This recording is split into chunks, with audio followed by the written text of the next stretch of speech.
Show शुरू हुआ तो आपको रिस्पॉन्स कैसे मिला? जब शो स्टार्ट हुआ तो रिस्पांस तो बहुत लाइक धीरे धीरे मिल रहा था, अच्छा था। टीआरपी इनफैक्ट अभी भी बढ़ गई थी। एंड लोगों को एक्चुअली जो कॉन्सेप्ट था, where I can read the minds of the man, लोगों को बहुत पसंद आ रहा था। But that's the destiny, that's what I feel. तो क्या वजह है कि नीति आज शो में नहीं है? एक्चुअली वजह तो इतनी ऐसी कुछ नहीं है। द थिंग इज़, चैनल पूरा शो रिवैम्प कर रही है, तो उसमें बहुत सारे नए स्टार्स उन लोगों ने इंट्रोड्यूस किए हैं। And the second thing was, इसमें अभी तक दिखाया है कि like Ambika gets married to Mamik. And first of all, like Mamik is pretty not old but he is a very good actor. But उसके सामने मैं एक्चुअली बच्ची दिखती, to be very frank. So that's the reason. And एक mutual decision था, like Sahara और channel वालों ने और प्रोडक्शन हाउस ने मुझे बताया ये सब कुछ। So we were like okay fine, let's call it off then. तो आजकल तो अगर ये बात है कि आपने खुद ने पर्सनली बोला था कि मतलब मैं बड़ी छोटी लग रही हूँ सामने, या क्या No, actually the thing was it was channel's decision and it was the production house decision, and I totally agree with them कि उन लोगों ने जो कुछ कहा, मे बी उन्होंने कुछ मेरे बारे में भी सोच के कुछ कहा होगा। So I am very happy and very happy that at least कॉन्टिलोज ने आके मुझे बताया कि हम लोग ऐसे ऐसे भी planning to do, so that at least I could start working start searching for some other work. So it was totally their decision. कि कब आपको मतलब कितने दिन पहले पता चला कि 2 वीक्स पहले पता चला था कि ऐसे ऐसे दे प्लानिंग टू डू। तो अगर बात हुई कि अगर कोई बड़ा चेहरा चाहिए था कि ऐसा ऐसी कोई लड़की जो मतलब हीरो के सामने थोड़ी बड़ी लगे, तो आजकल तो टेलीविजन पे आपने देखा होगा कि साड़ी वाड़ी पहन लो और थोड़ा लुक चेंज करो तो वो ऑब्वियसली बड़े लगने लग जाते हैं। हाँ, but it was my decision also, like क्योंकि वो बाद में मैरिड हो जाती है। And the thing is, they starting a completely new show. तो एक दूसरा शो स्टार्ट हो रहा है अंडर द सेम नेम, सुनो हर दिल कुछ कहता है।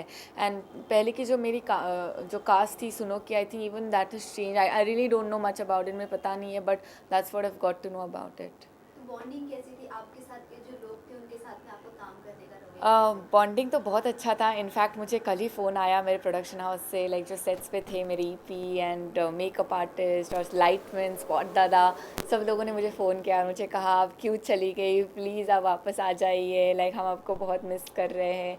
सो दैट जस्ट शोज़ कि अगर स्पॉट दादा भी मुझे फ़ोन कर सकते हैं right to the artist, it just shows that my bond was like really good with them.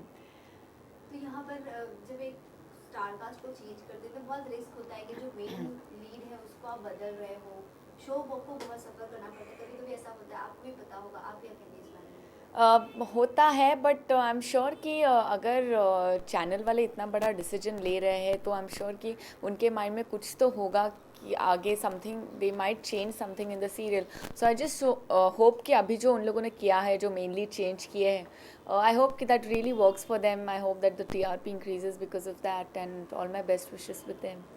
तो निधि, जब आपने ये छोड़ा, आपको पता चला कि मैं अभी नहीं कर रही, तो को आर्टिस्ट में सबसे ज़्यादा किसी को बुरा लगा कि आप उनके साथ नहीं रहोगी?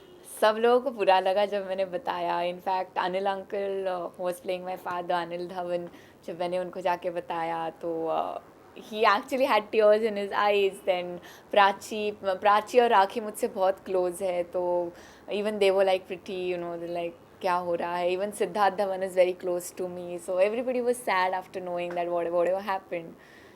सो but still I am in touch with them. तो फिलहाल अभी क्या करिए? अभी तो आपने बताया कि मैं थोड़ा चाह रही हूँ कि कुछ थोड़ा रेस्ट करूँ, क्या चल रहा है अभी? फ़िलहाल तो अभी जस्ट एक वीक ही हुआ है कि मैंने शो छोड़ा है, तो मे बी से a weeks time more I just relax because मेरे पेरेंट्स अभी यूके गए हैं। So once they back I just spend some time with them, और उसके बाद then I start searching for work again. As of now I have started searching for work. Like मैं auditions के लिए जाती हूँ, मोस्टली मैं कमर्शियल वर्क और मेरा प्रिंट एड दैट तो मैंने साइड बाय साइड स्टार्ट कर दिया है। सीरियल्स का जो होगा maybe after some time, maybe after weeks time also. तो अब जैसे कि बता रही हैं कि एक ट्रेंड थोड़ा थोड़ा चेंज हो रहा है, सास बहू टाइप में थोड़ा चेंज हो रहा है, तो किस तरह के शोज आप सोच रहे हैं कि आप करना है आपको? ऐसे कुछ नहीं है इन पर्टिकुलर कि मुझे सिर्फ पॉजिटिव कैरेक्टर्स करने हैं। Negative characters are also fine with me, as long as character is good and मुझे लगता है कि I am satisfied with the character that they give me. I am happy doing it, whether वो सास बहू हो या फिर कोई थ्रिलर हो या कोई अदर शो हो, कॉमेडी हो, I am fine doing it. तो घर पर रह रही हैं अभी आप एक हफ्ते से, तो सबसे अच्छा टाइम क्या लगता है बिताना, कि घर पर अकेली हूँ तो मैं मुझे ये चीज़ सबसे अच्छी लगती है करना? सबसे पहले तो मैं I am catching up on my sleep. दूसरी बात है मैं मेरे फ्रेंड से मिल रही हूँ, पार्टिंग एंड सब कुछ, meeting all my family friends, जो मैं कर नहीं पाई for the last 4-5 months. So that's the schedule right now that I am doing. तो बताइए कि अभी फिलहाल अगर ऐसा लगता है कि मैं कहीं बाहर जाऊँ, कहीं बाहर कुछ काम देखूँ, तो पर्टिकुलर कोई एक कैरेक्टर होता है जिसे हम बहुत ज़्यादा पसंद करते हैं कि अगर हम कहीं पर भी हैं तो हम एक किरदार होता है जो हम हमेशा करना चाहते हैं. आपके लिए कोई वैसा किरदार है जो Uh, अब तक नहीं किया हो आपने? किरदार काइंड ऑफ मुझे नेगेटिव कैरेक्टर करना है, बिकॉज मैं हमेशा लाइक मेरे सीरियल में भी जब निकिता करिश्मा जब नेगेटिव कैरेक्टर प्ले कर रही थी, मैं उसको हमेशा बोलती थी मुझे भी नेगेटिव कैरेक्टर करना है, मुझे भी नेगेटिव कैरेक्टर करना है. सो या that's something I am really looking forward to. तो क्या खासियत लगती है आपको कि आपको नेगेटिव कैरेक्टर इतना पसंद आता है कि मुझे वही करना है? ऐसे कोई इंटरेस्ट नहीं है कि नेगेटिव कैरेक्टर करना ही है, but it's I like playing negative character. Like कभी कभी होता था कि जब भी मैं नॉर्मल मेरे डायरेक्टर कहते थे कि like okay give this expression, कभी कभी ऐसे होता कि मैं नेगेटिव हो जाती थी थोड़ा, like in my expressions and all that. So वो मुझे हमेशा बोलते थे that I think you should try for negative things. So it's just I just want to try it, nothing else. Otherwise I'm happy playing positive characters. तो आपको लगता है कि अभी आप कोई दूसरा भी कोई शो करेंगी तो उसमें अगर खुद को आपको मैच्योर दिखाना हो तो क्या क्या चीज़ें करेंगी कि आप मैच्योर दिखें? मच्योर दिखने के लिए मुझे पता है मुझे साड़ी तो पहननी पड़ेगी, सो वो तो that's fine, I am happy with that. Nothing special, maybe थोड़ा हेयर स्टाइल चेंज करूँगी, थोड़ा मेकअप और लाउड करूँगी जिससे मैं थोड़ी मच्योर दिखूँ. So and let's see, I will speak to my makeup artist, I will speak to my production house what all they need. So that's how I'll work on it.